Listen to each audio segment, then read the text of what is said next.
नमस्कार दोस्तों, स्वागत है आपका जॉब विद पीडी के इस ऑनलाइन लर्निंग प्लेटफॉर्म पे।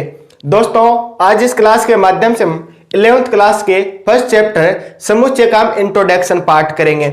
इस क्लास में दोस्तों हम समुच्चय से जुड़े हुए सभी महत्वपूर्ण पॉइंट को क्लियर करेंगे, तो इसलिए आज की क्लास आपके लिए इंपॉर्टेंट रहेगी। इसे आप अंत तक वो जरूर देखते रहना ताकि आपसे कोई भी पॉइंट इसका मिस न हो। इसके बावजूद दोस्तों आपका कोई भी डाउट रह जाता है तो आप नीचे में कमेंट जरूर कर देना। जल्द से जल्द मैं आपके कमेंट का रिप्लाई करने की कोशिश करूंगा। लेकिन मुझे उम्मीद है कि अगर आप ये क्लास पूरी कंप्लीट लेते हैं, इसे आप अंत तक देखते हैं, तो इससे संबंधित आपका कोई भी डाउट नहीं रहेगा। क्लास पसंद आए तो लाइक और शेयर आप जरूर कर देना। नीचे कमेंट में भी हमें यस है वो जरूर टाइप कर देना। और आगे की क्लास निरंतर पाने के लिए आप चैनल को सब्सक्राइब भी कर लेना। तो चलिए शुरू करते हैं आज की अपनी क्लास। तो अपना चैप्टर फर्स्ट है जिसका नाम है समुच्चय, इंग्लिश में से हम बोलते हैं सेट्स।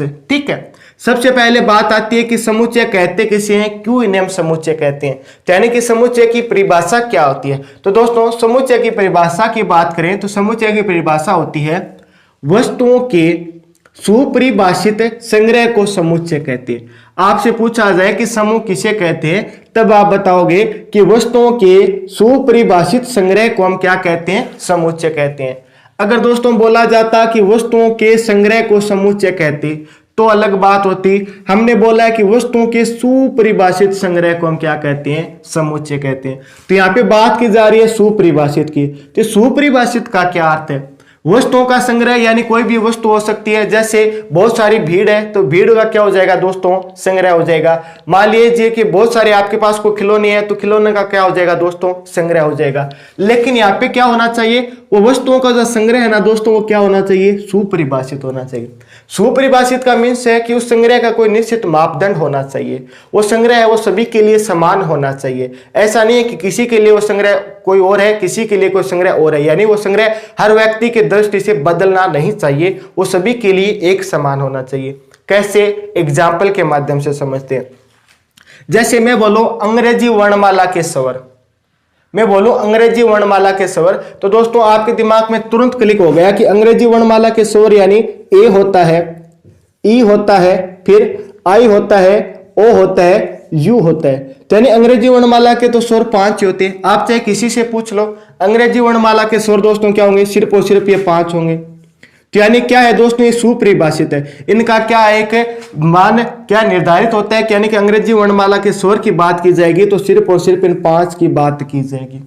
इसी प्रकार अंग्रेजी वर्णमाला के अक्षर जैसे ए, बी, सी, डी, इस प्रकार ये कितना होते हैं दोस्तों, 26 होते हैं। तो वो सभी के लिए 26 होते हैं। ऐसा नहीं कि मेरे लिए बदल जाएंगे या आपके लिए बदल जाएंगे। तो यानी इनका क्या एक मान निश्चित होता है। इसी प्रकार मैं बोलूं प्राकृत संख्याओं का समुच्चय, तो प्राकृत संख्याओं का समुच्चय यानी प्राकृत संख्या कहां से शुरू होती है, 1 से शुरू होती है, 1, 2, 3 और ये दोस्तों अंत तक है वो क्या होती है, आपकी चलती रहती है। तो यानी प्राकृत संख्याओं का जो संग्रह होता है वो भी क्या होगा, समुच्चय होगा, क्योंकि ये सुपरिभाषित है। सुपरिभाषित किस प्रकार हुआ, किसी से भी आप पूछ लेना, बताइए कि प्राकृत संख्याओं का समुच्चय क्या होता है, तब वो क्या बोलेगा कि प्राकृत संख्या यानी 1 से शुरू होकर अंत तक चलती रहेगी, 1, 2, 3, 4, 5। कोई ऐसे थोड़ी बोलेगा मैं बोलूं कि प्राकृत संख्या का समुच्चय बताए तो वो बोले कि -1, -2, 0, ये नहीं आता। क्योंकि प्राकृत संख्याओं के अंदर हमें पता है कि 1 से शुरू होकर कहां तक जाएगा, अनंत तक ये मान चलता रहेगा। ठीक है, तो ये दोस्तों संग्रह, इन संग्रह को हम क्या बोलते हैं, समुच्चय बोलते हैं। यानी कि वस्तुओं के सुपरिभाषित संग्रह दोस्तों क्या कहलाता है, समुच्चय कहलाते हैं। अब मैं बोलूं कि विश्व के 10 महान एक्टर्स के नाम बताइए। ठीक है, विश्व के 10 महान लेखकों के नाम बताइए, विश्व के 5 महान खिलाड़ियों के नाम बताइए। तो दोस्तों वो सुपरिभाषित नहीं होगा, क्योंकि उनका कोई निश्चित मापदंड नहीं होता है। वो सभी के लिए अलग अलग हो सकता है, किसी को कोई अच्छा लगता है, किसी को कोई अच्छा लगता है। ठीक है, अपने अपने दृष्टिकोण, अपना अपना नजरिया होता है। तो यानी वो क्या होगा, सुपरिभाषित नहीं होगा। सुपरिभाषित नहीं है तो वो क्या नहीं होगा, समुच्चय नहीं होगा। ठीक है, अब दोस्तों मैं बोलूं कि स्कूल, अब बताइए कि स्कूल समुच्चय है या नहीं। जैसे स्कूल, ये आप SCHOOL, ठीक है, स्कूल नाम है, तो दोस्तों बताइए ये समुच्चय है या नहीं। तब आप बोलोगे सर ये समुच्चय है। कैसे, कि किसी से भी आप लिखवा लो स्कूल, तो दोस्तों ऐसे ही लिखेगा वो। ठीक है, इंग्लिश में से ऐसे ही बोलते हैं। तो यानी क्या, एक सुपरिभाषित हो गया, वस्तुओं का क्या एक सुपरिभाषित संग्रह हो गया। तो मीन्स क्या है दोस्तों, ये समुच्चय हो गया। ठीक, तो दोस्तों इसे हम बोलते हैं कि वस्तुओं के सुपरिभाषित संग्रह को हम क्या बोलेंगे, समुच्चय बोलेंगे। होपफुली आपको ये कुछ समझ में आ गया होगा। जैसे जैसे आगे हम और चर्चा करते हुए चलेंगे तो आपको और बेहतर ये समझ में आ जाएगा। अब बात आती है कि समुच्चय को हम किससे निरूपित करते हैं। हमने तो ये तो देख लिया कि समुच्चय होता है, किसको हम समुच्चय बोलते हैं, कि वस्तुओं के सुपरिभाषित संग्रह को हम समुच्चय बोलते हैं। सुपरिभाषित यानी वो सभी के लिए समान होना चाहिए, किसी के लिए बदलना नहीं चाहिए। जैसे मैं बोलूं सम संख्याओं का समुच्चय, तो यानी सम संख्या दोस्तों 2, 4, 6, 8 इस प्रकार दोस्तों ये चलती रहेगी। ऐसा थोड़ी है कि आप किसी से पूछो कि सम संख्या है तो वो बोले 1, 3, ऐसा कभी भी नहीं होता। सम संख्या मीन्स 2 से शुरू होकर दोस्तों ये चलती रहेगी। तो ये क्या है, एक सुपरिभाषित है, सभी के लिए समान है। मैं बोलूं कि 10 से कम, मैं आपसे बोलूं कि 10 से कम प्राकृत संख्या, 10 से कम प्राकृत संख्या, तो दोस्तों प्राकृत संख्या तो 1 से शुरू होती है। 10 से कम यानी कि 9 तक चलेगा, यानी कि 1, 2, 3, 4, 5, 6, 7, 8, 9, 10 नहीं लेंगे क्योंकि हमें क्या बोला गया है, 10 से कम। तो ये दोस्तों क्या हो जाएगा, एक समुच्चय हो जाएगा। क्योंकि किसी से आप लिखवा लो कि 10 से कम प्राकृत संख्या, तो वो यही लिखेगा, कोई और नहीं लिखेगा। ठीक है, तो ये दोस्तों क्या हो गया, समुच्चय की परिभाषा होगी। इसके कुछ एग्जाम्पल हो गए। अब दोस्तों हम बात कर रहे थे कि समुच्चय को हम किससे निरूपित करते हैं, यानी कि समुच्चय को हम किससे दर्शाते हैं। तो समुच्चय को हम अंग्रेजी वर्णमाला के जो अक्षर होते हैं ना, अंग्रेजी वर्णमाला के कैपिटल अक्षर, ठीक है, कैपिटल लेटर, ठीक है, कैपिटल अक्षर जैसे A, B, C से लेकर दोस्तों X, Y, Z, आप किसी से भी इनको दर्शा सकते हैं। समुच्चय को आप अंग्रेजी वर्णमाला के किसी भी अक्षर से दर्शा सकते हैं, जैसे A से B से B, C से B, D, E, जिससे आपका मन करे 26 में से 26 से आप किसी से भी दर्शा सकते हो समुच्चय को। जैसे ये समुच्चय है, इसको मुझे दर्शाना हो तो मैं इसका आगे क्या लिख दूंगा, कैपिटल A लिख दूंगा। तो यानी कि समुच्चय 1 के बराबर क्या हो जाएगा, ये मान हो जाएगा। ठीक है, तो यानी कि आप समुच्चय को किससे प्रदर्शित करेंगे, अंग्रेजी वर्णमाला के कैपिटल अक्षर से आप क्या करेंगे, समुच्चय को प्रदर्शित करेंगे। आप कोई सा भी कैपिटल लेटर ले सकते हैं इनमें से, वो आपकी समुच्चय है। जैसे इसको मेरे को प्रदर्शित करना है क्योंकि ये भी एक समुच्चय है, तो इसको मैं क्या कर दूंगा, B से कर दूंगा। इसको प्रदर्शित करना है तो इसको मैं क्या कर दूंगा, C से कर दूंगा। इसको करना है तो इसको मैं किससे कर दूंगा, X से कर दूंगा। ये लीजिए, आपकी स्वेच्छा है, आप अंग्रेजी वर्णमाला के 26 में से 26 किन्हीं भी अक्षरों में से आप समुच्चय को क्या कर सकते हैं दोस्तों, प्रदर्शित कर सकते हैं। यह बात होगी दोस्तों समुच्चय किसे कहते हैं, इसके एग्जाम्पल, समुच्चय को हम किससे प्रदर्शित करते हैं। ठीक है, आगे दोस्तों जो समुच्चय के अंदर आपको जो हमने अक्षर लिखे हैं, कि जैसे एक समुच्चय है, इसके अंदर हमने कुछ ना कुछ लिख रखा है सभी के अंदर, तो जो अंदर का मान होता है दोस्तों, जो अंदर के लेटर होते हैं, जो शब्द होते हैं, इनको दोस्तों हम क्या बोलते हैं, अवयव बोलते हैं। क्या बोलते हैं, अवयव। आप इनको अवयव बोल सकते हैं, सदस्य बोल सकते हैं, दोनों एक ही बात होगी। तो यानी ये क्या है दोस्तों, इस समुच्चय के अवयव है या सदस्य है। जैसे 1, 2, 3, 4, 5 ये दोस्तों क्या है, इस अवयव, इस समुच्चय बी के क्या है दोस्तों, अवयव है या सदस्य है। जैसे A, E, I, O, U, तो दोस्तों ये क्या है, समुच्चय सी के क्या है दोस्तों, सदस्य है या अवयव है। ठीक है, अब दोस्तों अवयव को हम किस प्रकार लिखते हैं या अवयव को हम किससे निरूपित करते हैं, तो दोस्तों अवयव को हम स्मॉल लेटर से प्रदर्शित करते हैं। जैसे A, B, C से लेकर दोस्तों X, Y, Z। ठीक है, जिस प्रकार हम समुच्चय को तो किससे प्रदर्शित करते हैं, कैपिटल लेटर से करते हैं, अंग्रेजी वर्णमाला के कैपिटल लेटर से करते हैं। इसी प्रकार हम समुच्चय के अंदर जो अवयव या सदस्य होते हैं, इनको दोस्तों हम अंग्रेजी वर्णमाला के स्मॉल लेटर से क्या करते हैं, निरूपित करते हैं या प्रदर्शित करते हैं। इसका मीन्स ये नहीं है कि इनके अंदर है इनको हम स्मॉल लिखे, ये तो दोस्तों आप कैपिटल भी लिख सकते हैं, लेकिन इनको प्रदर्शित करेंगे ना, तब हम किससे करेंगे, स्मॉल से करेंगे। होपफुली आपको ये समझ में आ गया, आगे हम और अच्छे से समझ लेते हैं। ठीक है, ये तो दोस्तों हमने बात कर ली कि समुच्चय को किससे प्रदर्शित करते हैं, अवयव को हम किससे प्रदर्शित करते हैं। आगे दोस्तों कई बार हमसे ये पूछा जाता है कि समुच्चय का अवयव है या नहीं है। जैसे इसके अंदर अवयव कौन कौन से है, इस समुच्चय के अवयव है A है, E है, I है, O है, U है। ये 5 क्या दोस्तों, इस समुच्चय के अवयव है या सदस्य है। थोड़ा सा दोस्तों मैं यहां से रफ कर देता हूं ताकि इसको हम और अच्छे से लिख लें। ये दोस्तों क्या है, इसके अवयव है।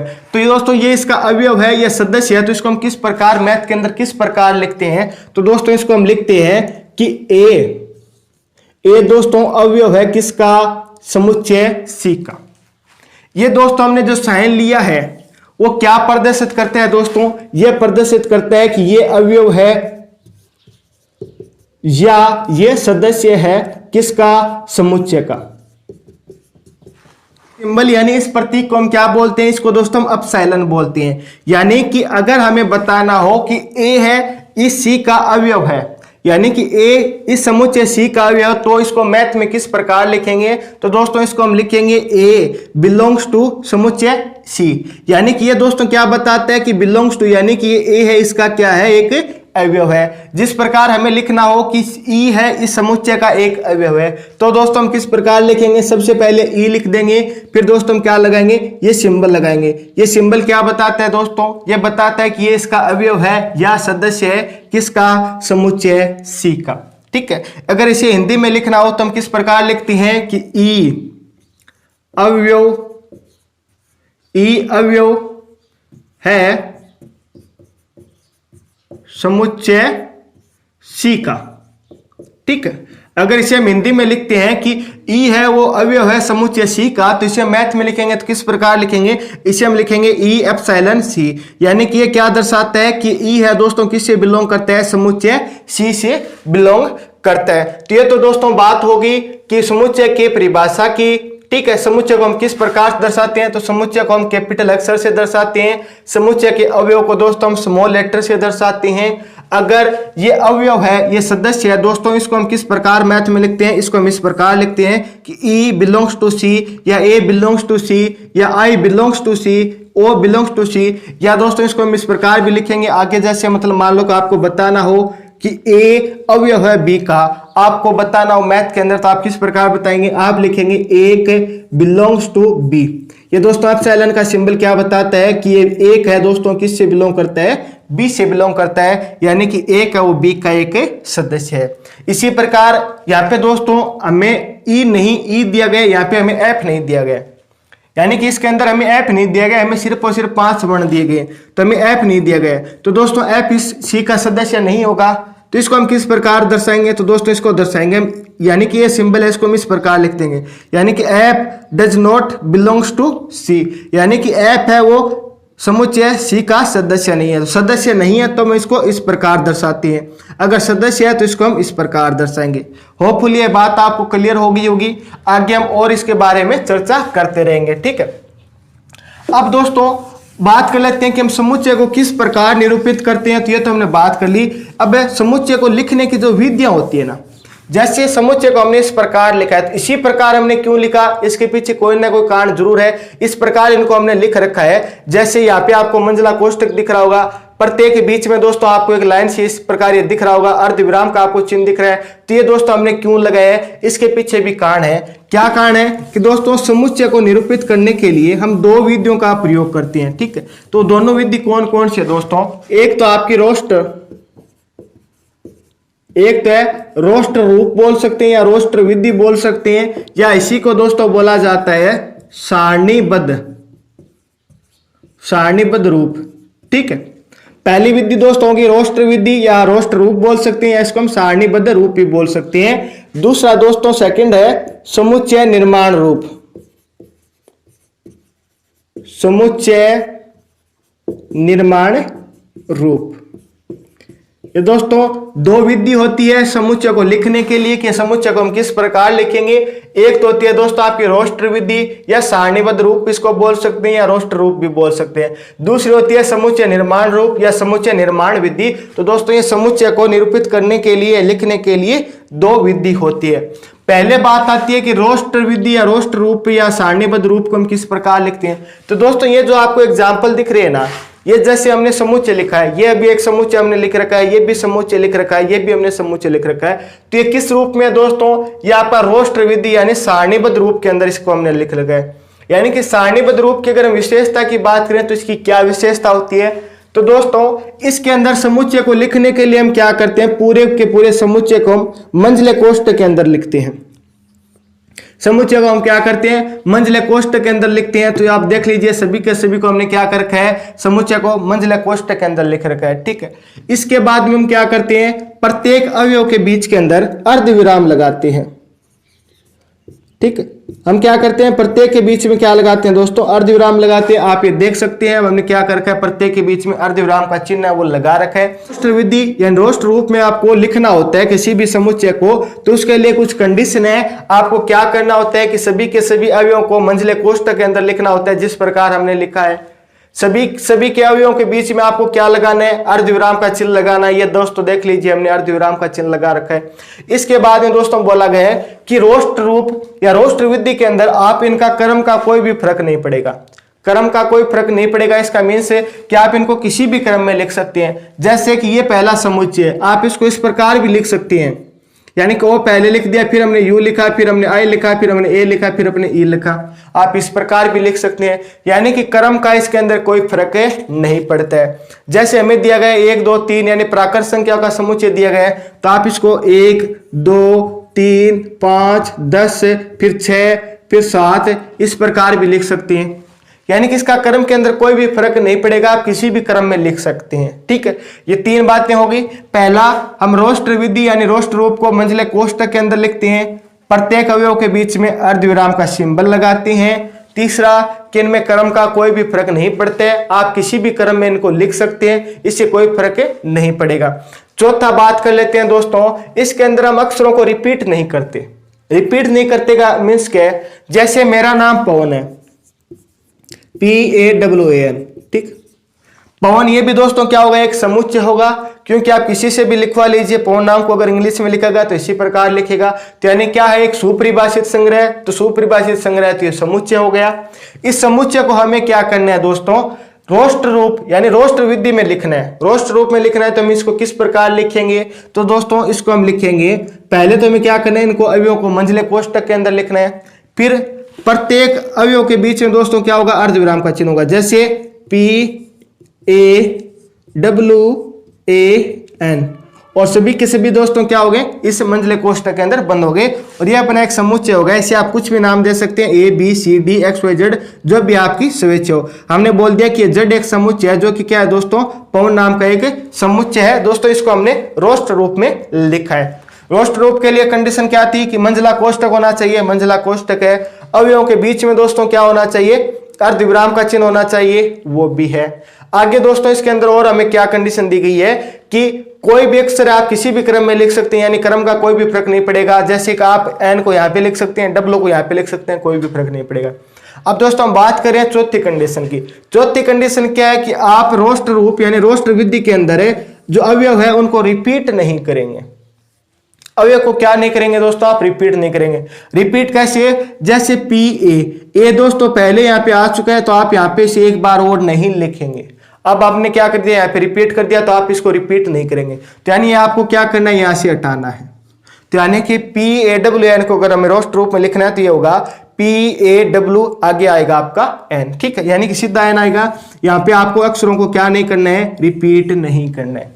होपफुली दोस्तों आप समझ गए होंगे कि रोस्टर विधि के अंदर हम समुच्चय को किस प्रकार लिखते हैं। ठीक है, अब हम बात कर लेते हैं अपनी सेकंड है समुच्चय निर्माण। दोस्तों रोस्टर तो इजी थी, इसको थोड़ा सा आपको समझने की जरूरत है। समझने की जरूरत किस प्रकार है, इसको हम किस प्रकार लिखते हैं, तो सबसे पहले हम बात कर लेते हैं।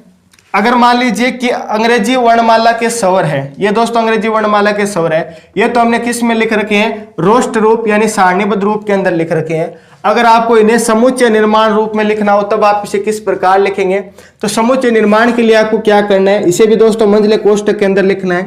तो यहाँ पे आपको क्या लिख देना है, एक्स लिखना है। सबसे पहले एक्स लिखने के बाद में दोस्तों आपका कोलन का साइन लगाना है, यानी कोलन का साइन इस प्रकार, ये दोस्तों क्या होता है, कोलन का साइन, आपको कोलन लगा देना है। फिर दोस्तों आपको यहाँ पे वापस एक एक्स लिखना है, ठीक है। फिर एक्स लिखने के बाद में आपको बताना है कि एक्स क्या है, तो दोस्तों एक्स क्या है, अंग्रेजी वर्णमाला का एक स्वर है। एक्स क्या है, अंग्रेजी वर्णमाला का एक स्वर है, और इसको आपको मंझले कोष्ठक के अंदर बंद कर देना है। ये अपना कोई भी समुच्चय हो सकता है, समुच्चय को आपको कैपिटल अक्षर से प्रदर्शित करते हैं, कोई भी अंक लिख सकते हैं। तो हमने यहाँ पे लिख लिया एक्स, यहाँ पे एक्स है, तो दोस्तों हम क्या कर देते हैं, इसको और लिख लेते हैं। जैसे हमने लिख दिया कि समुच्चय ए है। अपना समुच्चय ए है दोस्तों, वो क्या है, अंग्रेजी वर्णमाला के एक स्वरों का समूह हो जाएगा। तो हमने क्या किया, इसको समुच्चय निर्माण के रूप में दोस्तों लिखने की कोशिश की है। आपको बिल्कुल भी दोस्तों घबराना नहीं है कि इसको हमने किस प्रकार लिखा है, आपको अच्छे से समझना है कि हमने इसको इस प्रकार क्यों लिखा है। कि ये दोस्तों अंग्रेजी वर्णमाला के स्वर है, रोस्ट रूप में तो इनको सभी को हम लिखते हैं, बीच के अंदर अर्धविराम लगा देते हैं, लेकिन समुच्चय निर्माण रूप में आपको क्या करना है, इन सभी को एक अंक से प्रदर्शित करना है। हमने इन सभी को एक अंक से प्रदर्शित कर दिया, वो क्या है, एक्स। कोलन का मीन्स यहाँ पे क्या है कि जहां एक्स, कोलन ये हमें बता रहा है कि जहां एक्स क्या है दोस्तों, जहां एक्स अंग्रेजी वर्णमाला के एक स्वर है। हमने इन सभी को दोस्तों क्या कर दिया, एक अक्षर एक्स से प्रदर्शित कर दिया। और कोलन हम आगे इसलिए बताया कि कोलन हमें बता रहा है कि जहां एक्स अंग्रेजी वर्णमाला का क्या है, एक स्वर है। इस पूरे को जब हम पढ़ेंगे, ठीक है, हम किस प्रकार पढ़ेंगे, तो इसको हम पढ़ेंगे कि सभी समुच्चय एक्स,